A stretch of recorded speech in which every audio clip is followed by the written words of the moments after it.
Olá, muito boa noite a você. Eu sou Adalberto Piotto e seja bem-vindo ao Cenário Econômico pela TV Brasil, com emissoras públicas de todo o país, diretamente dos estúdios da B3, no centro da cidade de São Paulo. O Cenário Econômico de hoje começa com duas notícias importantes: uma multa bilionária para o Google na União Europeia e ações da Eletrobras em alta. Vamos aos destaques do programa de hoje. As ações da estatal brasileira elétrica dispararam hoje por causa da decisão da Justiça Federal que cassou uma liminar que impedia o leilão de distribuidoras da empresa. Aliás, tem uma distribuidora do Piauí que já vai ser leiloada agora, no dia 26 de julho. Já houve uma confirmação depois, obviamente, dessa decisão judicial. A decisão foi do Tribunal Regional Federal que cassou essa liminar que impedia o leilão. O pesadelo do Google na Europa, uma multa bilionária, e tudo tem a ver com o domínio que o Google tem sobre smartphones e tablets do seu sistema Android, o sistema operacional desses aparelhos. E, obviamente, isso está conectado à dominância que tem sobre o sistema de buscas, o próprio Google, ou seja, isso impedia a competição com outras empresas. Foi essa a decisão, o seio da decisão da União Europeia acerca disso. O Google diz que vai, obviamente, questionar essa decisão na justiça, mas a multa é bilionária. Daqui a pouco a gente tem detalhes sobre esse assunto. Nós temos uma série de recalls e, de novo, a gente vai falar de controle de qualidade da indústria. Nós temos problemas em várias motos e modelos de carro. A gente fala disso com frequência aqui e hoje a gente tem uma série de recalls para mostrar, ou seja, a necessidade dos proprietários procurarem as montadoras para fazer o ajuste, porque são todos itens de segurança. Aliás, é a única condição na qual você faz recall no Brasil, segundo a legislação do país.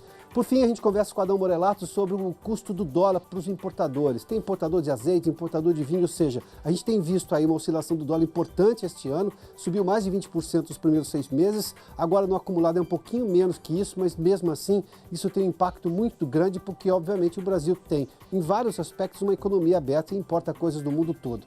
A gente fala disso tudo no Cenário Econômico, que já está no ar.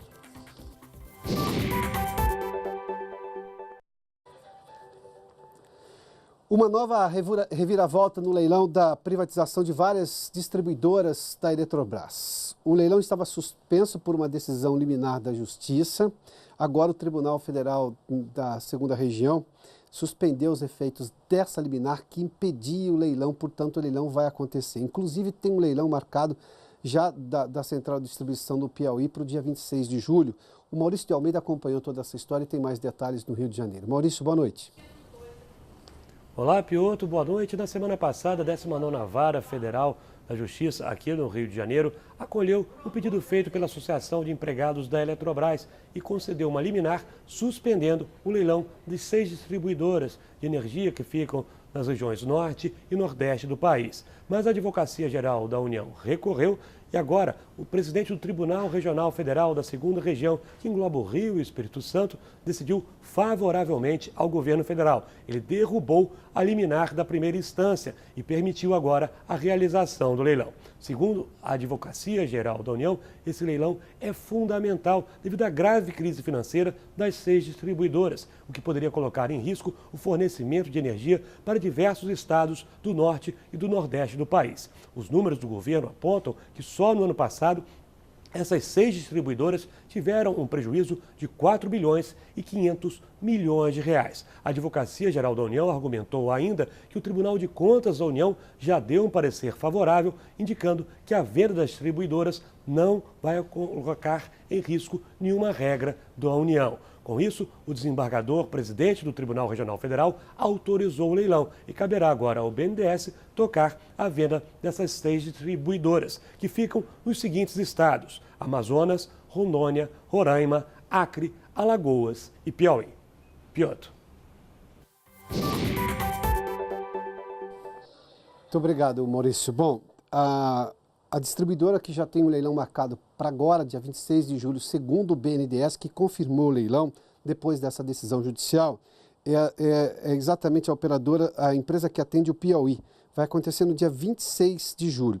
Todas as outras operadoras, à exceção da que atende o Ceará, acontece no dia 30 de agosto, ou seja, os leilões vão acontecer. Bom, obviamente que isso mexeu no tamanho de toda a repercussão no mercado em relação às ações da Eletrobras, e a gente vê aqui que as duas ações negociadas aqui na Bolsa subiram da empresa. 5,46% das ações ordinárias, essas são as ações que, por exemplo, os controladores têm, no caso o governo também tem, nós estamos falando de ações que dão direito a voto no Conselho. E essas ações aqui, as preferenciais, que são exatamente as pulverizadas no mercado, são ações que as pessoas podem comprar, e nós temos aqui uma alta de 3,38%, mas essas ações dispararam 11% durante o dia hoje, baixaram um pouquinho, mesmo assim, ambas as ações terminaram no positivo, ou seja, uma alta impressionante com relação às ações da Eletrobras. Bom, com relação a tudo isso, vamos falar sobre uma pesquisa da Associação Brasileira dos Distribuidores de Energia Elétrica. A gente está falando sobre o leilão dessas distribuidoras. A pesquisa feita por essa associação, que representa, obviamente, as associações, as distribuidoras, perdão, revela que 77% dos usuários, ou seja, dos clientes, estão satisfeitos ou muito satisfeitos com o serviço. E desde 2005, segundo a associação, essa é a média, ou seja, de 77%. Recorre um pouquinho, cai um pouquinho, sobe um pouquinho, mas a média é de 77%. A região sul do país é a que teve a melhor avaliação sobre o serviço, chegando a 83% de notas satisfatórias ou muito satisfatórias em relação aos serviços das empresas que distribuem energia na região sul do país. O Sudeste vem logo a seguir com 78%, quase 78%, pouco mais de 78%. O Nordeste com 72,4%, por isso a gente está vendo uma média de 77%. E as regiões Norte e Centro-Oeste apresentam a mais baixa aprovação, com quase 68% de respostas que dão a entender que o consumidor está satisfeito ou muito satisfeito com o serviço. Bom, você tem acompanhado aqui no cenário econômico uma série de informações sobre os recalls que as montadoras brasileiras têm feito porque descobrem posteriormente problemas de segurança nos veículos que elas vendem aos clientes brasileiros. Problema de recall tem no mundo inteiro, a gente noticiou durante o ano passado inteiro aqui justamente aquela questão do airbag que era produzido por uma empresa japonesa chamada Nakata, que era vendido para várias montadoras do mundo. A principal compradora, uma das principais compradoras era a Toyota, que teve que fazer um mega recall no mundo. Mas no Brasil a gente tem vários recalls que acontecem, e no Brasil só em uma circunstância se faz o chamamento do cliente para fazer a substituição de uma peça com defeito, quando isso impacta na segurança do usuário do veículo. E é uma série de recalls porque a gente está vendo de novo um problema muito claro em relação ao controle de qualidade das empresas no produto que elas entregam, ou problema de projeto, que acaba passando e depois se descobre só quando o carro está na rua, o veículo está na rua, e aí a montadora é obrigada por lei a fazer esse chamamento, o cliente agenda uma revisão e não paga por isso, ou seja, o serviço é gratuito. Mas evidentemente que isso demonstra claramente que é um problema, porque a pessoa correu o risco, até que a montadora descubra, ela correu um risco, esse cliente correu um risco na rua com esse veículo com problema. Vamos lá. Os recalls são vários aqui. Volkswagen Gol Voyage Up, anos modelo 2017, 2018, substituição do airbag frontal do motorista. Tá bom, tem que entrar em contato com a Volkswagen, vw.com.br. Vamos lá, tem mais um modelo da Volkswagen aqui também nessa série de recalls. Tiguan Allspace, ano modelo 2018, fabricação 2018, modelo 2018, substituição do airbag frontal do passageiro e da porca de fixação do pivô de suspensão dianteira. De novo, nós estamos falando de questão de segurança aqui. Também tem que entrar em contato com a Volkswagen. Agora, a BRB Brasil Motorsports, a gente está falando de quadriciclo agora. Esse Canon Outlander, ano modelo 2018, reconfiguração da tubulação de ventilação do tanque de combustível. Ou seja, é uma questão de resfriamento aqui que pode causar um acidente. Recall agora da Triumph Motocicletas, ou seja, nós estamos falando de motocicleta aqui, a Moto Street Triple RS, ano modelo 2017-2018, caixa esquerda de interruptores, tem problema ali também. O serviço 0800 727 2025 é esse o telefone para você entrar em contato. E a Polaris do Brasil, também quadriciclo, RZR Turbo, é um modelo que você, se você tem que agendar uma substituição, fabricados em 2016 e 2018, substituição da cobertura da bomba de combustível, ou seja, são todos os problemas relacionados à segurança. Eu fiz menção, a legislação brasileira só obriga uma empresa a fazer recall se for um problema relacionado à segurança. Se é um problema estético, um problema ali, digamos um carro que tem banco de couro e o couro não é de boa qualidade, nada disso é obrigatório para a empresa. Quando é problema de segurança, sim, é obrigatório. Mas o que vale dizer é o que é que as empresas estão fazendo com o controle de qualidade delas e o departamento de projetos, porque é muito defeito. Não faz sentido, né? Bom, vamos seguir aqui. A União Europeia aplicou uma multa bilionária no Google. O Google domina boa parte aliás, a maior parte dos smartphones do mundo e tablets com seu sistema operacional, que é o Android. Quem tem um Android sabe, apenas quem tem, por exemplo, um telefone da Apple que não tem Android, porque, na verdade, são praticamente só os dois sistemas que dominam todos os telefones do mundo. Mas o Android é majoritário nisso tudo. E, obviamente, nessa negociação, o Google colocou ali, segundo a União Europeia, um sistema que privilegia o Google no sistema de busca, o que faz com que afronte a competição com outras empresas que têm sistema de busca também. A União Europeia, portanto, aplicou essa multa ao Google, já tinha aplicado no ano passado, voltou a multar novamente a gigante americana de tecnologia, e a Gabriela Santino acompanhou esse caso e tem detalhes aqui em São Paulo. Oi, Gabriela, boa noite. Oi, Piotr, boa noite para você. A União Europeia multou hoje o Google no equivalente a quase 20 bilhões de reais, a maior multa já imposta pela comissão. Isso aconteceu por práticas ilegais com o sistema de operação. Basicamente, o Google exigia que os fabricantes de dispositivos Android e operadores de redes móveis pré-instalassem o seu serviço de busca, o Google Search, e o navegador, que é o Chrome, que também é do Google, como uma condição para conceder licença de uso de sua loja de aplicativos, a Play Store. Uma atitude que buscava o domínio de buscas na internet e, consequentemente, lucro maior com os anúncios, por exemplo. Lembrando que essa multa se soma a outra que Bruxelas aplicou à gigante da tecnologia em junho do ano passado por abuso de domínio, já que favorecia o serviço de comparação de compras no motor de busca. Nesse caso, a multa tinha sido o equivalente a quase 11 bilhões de reais. O Google já se posicionou a essa última multa, a multa de hoje, através do Twitter, disse que vai recorrer na justiça e disse, inclusive, que o Android oferece mais opções e não menos opções, como dá a entender, por essa decisão da União Europeia. Piotr.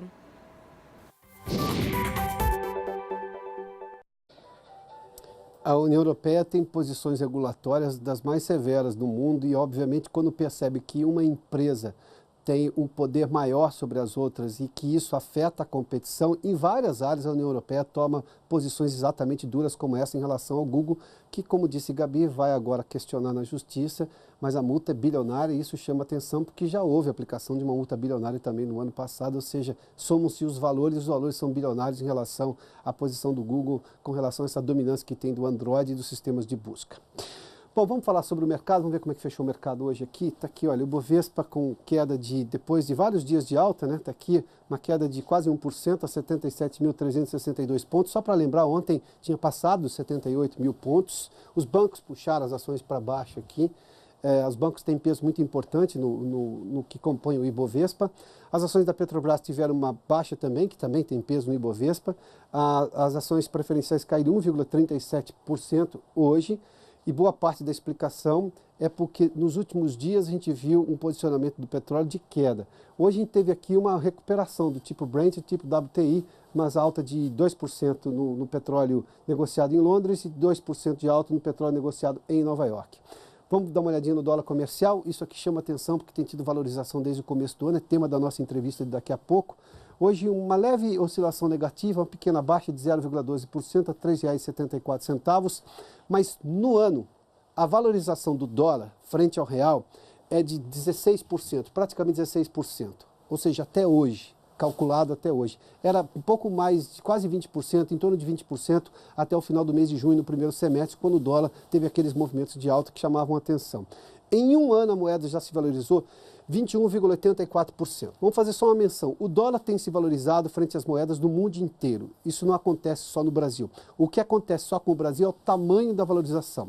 E aqui a gente tem que juntar várias outras coisas. É a condição da economia brasileira que, de alguma forma, permite uma desvalorização maior, dadas as incertezas de mercado aqui, sobretudo para os investidores que retiram recursos de mercados emergentes, mas têm retirado mais do Brasil porque nós temos um ambiente eleitoral ainda que afasta boa parte dos investidores. Obviamente que o cenário eleitoral, eu fiz menção disso outro dia aqui, não é exatamente definido nesse momento. Boa parte das definições acontece bem depois, mas os investidores, diante dessa alta do juros dos Estados Unidos, acabaram tirando mais dinheiro do Brasil do que de outras economias emergentes.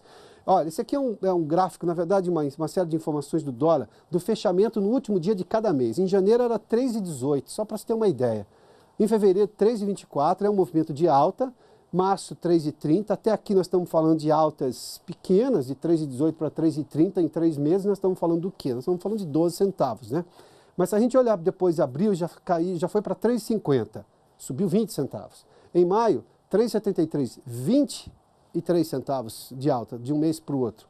E em junho, 3,87, continuou com essa alta, chegou a ser um pouquinho mais alta.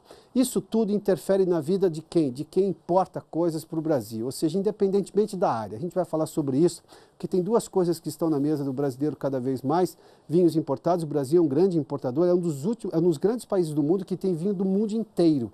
O Brasil é aberto a novidades do mundo inteiro. Mas, sobretudo, um outro produto, azeite, que nós não somos produtores, aliás, temos uma produção praticamente pequena, que residual, a maior parte do azeite é importado, e isso está na mesa do brasileiro e, obviamente, que tem impacto do preço do dólar, porque nós estamos falando de importações. A gente fala sobre tudo isso com o consultor Adão Morelato daqui a pouco, logo depois do intervalo, aqui no Cenário Econômico.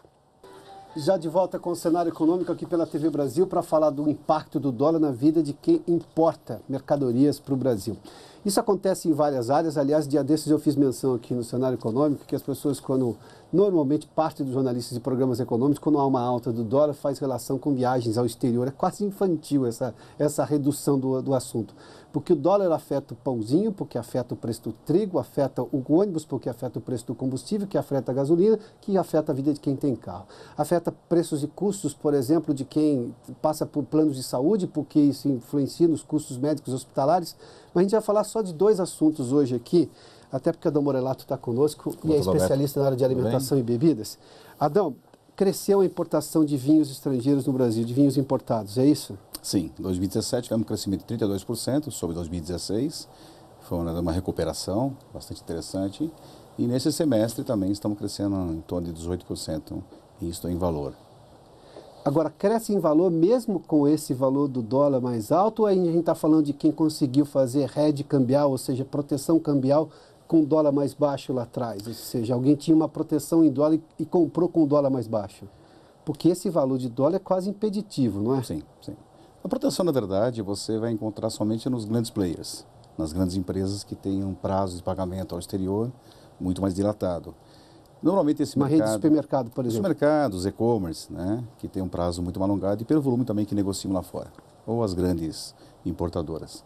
Mas no normal, as empresas pequenas e médias, todo o pagamento é feito antecipado, né? Então, teoricamente, é um desembolso financeiro de imediato. Ou seja, se ela fez... Normalmente, quanto leva para comprar um vinho lá fora e chegar aqui no Brasil, levando-se em conta o tempo de transporte e o tempo de desembaraço... Entre você comprar e chegar na porta da importadora, você considera de 2 a 3 meses, dependendo de algumas situações. Agora nós estamos vendo um momento atípico, está demorando um pouco mais. Ou seja, se alguém comprou lá em março, ele pagou o preço do dólar de março, é isso? Exato. E está recebendo 2, 3 meses e recebeu agora em junho, provavelmente. Mas os impostos são atualizados dia a dia. Ah, os impostos são atualizados? Sim. Assim quando chega na alfândega, os impostos são atualizados pelo câmbio do dia e pagos na taxa atual. Eu recebi seu estudo aqui e você mostra que o Chile é hoje o produto de vinho mais importado no Brasil, é o principal país de origem, é isso? Sim. O Chile tem quase 40%. O Chile chegou a ter alguns momentos quase 50% de mercado. Quase metade? Sim. O Chile tem investido muito tempo em marketing, é muito agressivo, principalmente na rede dos mercados, né? Tem benefícios do Mercosul, tributários? Tem o benefício do ALAUD, né, que é o acordo do Mercosul, e isso tem uma tributação muito diferenciada, o que gera um produto muito atrativo, né? Mas Portugal é segundo colocado, deixa eu ver segundo o seu estudo aqui, ele cresceu 46%, mas é o segundo. Sim. E Portugal é a União Europeia, não tem esse benefício fiscal? Não tem. Não tem. E aí é o quê? É uma questão de gosto do consumidor? O que está acontecendo, Alberto, é uma coisa interessante. O Chile e a Argentina foram muito importantes, claro, nesse primeiro ciclo, nós temos 10 anos. Aliás, a Argentina é a terceira. Para mostrar essas uvas, principalmente as uvas francesas, né, o mercado brasileiro, mas você começa a ver uma percepção de que o consumidor está buscando uvas diferenciadas, autóctonas. Por isso que Itália e Portugal têm participado muito nesses últimos 2 anos. Uvas que não são conhecidas. Que não são típicas do Novo Mundo, né? Sei. As tradicionais. E que são originárias desses países. Exatamente. Então, Portugal tem batido muito nisso aí, não só aqui no mundo inteiro, e aqui tem colhido frutos. porque aqui acho que É o país que mais tem uvas autóctones, não é? Itália. A Itália, é? Itália tem mais. Mas Itália chega a parte de 1000, né? Quase 1000 tipos de uva. Ou seja, as pessoas falam de Cabernet Sauvignon, Merlot, essas coisas todas. Claro que essas são as emblemáticas, são óbvio, são as que mais as pessoas conhecem. Mas nós temos aí na Itália perto de 1000 variedades de uva, né? Claro que não todas são próprias para... Tem que fazer assemblagem, tem que fazer... Tá, Adão, e essa briga porque o Brasil é produtor, eu vou falar de azeite daqui a pouco, do qual nós não somos produtores, mas que também está na mesa do brasileiro, o consumo de vinho tem aumentado, obviamente que a população também aumenta, então a participação por litro per capita é ainda pequena, mas enfim, a gente está consumindo muito mais. Sim. Agora, e a participação do vinho brasileiro? Porque nós temos produção aqui, a produção é importante. Produção grande. Eu tenho uma briga entre importados e nacionais grande também. Nós também temos. Não é? Na verdade é o seguinte, você tem aí, vamos pegar 2017 como parâmetro, entrou no Brasil mais ou menos em torno de 120 milhões, 650 mil litros. Né? De importados? Isso, de importados. Se nós fazemos um cálculo que o consumo per capita é de 2,3%, 2,4%, no importados, constando os vinhos, champanhe, espumante, nós não vamos ter nem 22% de mercado. Quer dizer, praticamente a grande maioria ainda é vinho nacional. Os vinhos nacionais participam com um número muito expressivo. 75% do mercado de vinhos finos. 75% de vinhos finos. Tá. Não estou nem considerando os vinhos... o de garrafão. De garrafão, que é o vinho de uvas híbridas, né? Então, a participação dos importados vem crescendo, claro, porque é um crescimento que todos os países investem no Brasil, porque são poucos países no mundo que têm capacidade de crescer. Né? Eles mesmos falam isso, eles veem somente Brasil, China e um outro país que pode crescer na dimensão que eles precisam. Essa é uma das razões pelas quais, apesar dos nossos tombos que temos na economia, o mundo olha a gente como uma possibilidade de crescimento. E o Brasil é um grande player, mercado, né? claro. Ele é um player importante no mercado do cenário mundial, né? Até pelo agrobusiness, até pela... A gente tem 210 milhões de pessoas aqui dispostas a consumir. É massa crítica. Não é? Quando você fala assim, Europa é estagnada, não cresce, chegou no seu limite. Estados Unidos tem um crescimento vigoroso, mas uns poucos países que podem crescer mundialmente é China e Brasil. China, por suas características, é um pouco mais difícil para características de tradição, de consumo. Então, eles veem o Brasil como um grande futuro consumidor. Que basta ter aumento de poder aquisitivo, tudo explode o consumo. Exatamente. O imposto já é alto mesmo, então, independente de ser produto de vinho ou outra coisa. Demanda reprimida. Exatamente. Vamos falar de azeite, Adão. Eu tenho aqui os azeites em 2017, entraram 292 bilhões de dólares, é isso? Milhões de dólares. Milhões de dólares. Exato. Perfeito. Em azeite. Azeite está no hábito de consumo já. Sim, país. Está consolidado. E tem impacto... É o segundo importador do mundo, né? Primeiro os Estados Unidos, com 150 milhões de toneladas, e depois o Brasil com 60 milhões de toneladas ano, né? O dólar mudou nos últimos 3 anos, mas eu me lembro que um meio litro de azeite custava em torno de R$15. Estou falando de um azeite comum. Sim. Agora subiu um pouquinho. Claro. Isso sofre um impacto muito grande ou eu tenho produções, às vezes, gigantescas que os países produtores diminuem o preço porque precisa vender, precisa entregar isso para algum lugar? Eu tenho problema de qualidade, não raro, sempre tem questionamento do azeite que vem para o Brasil. Claro.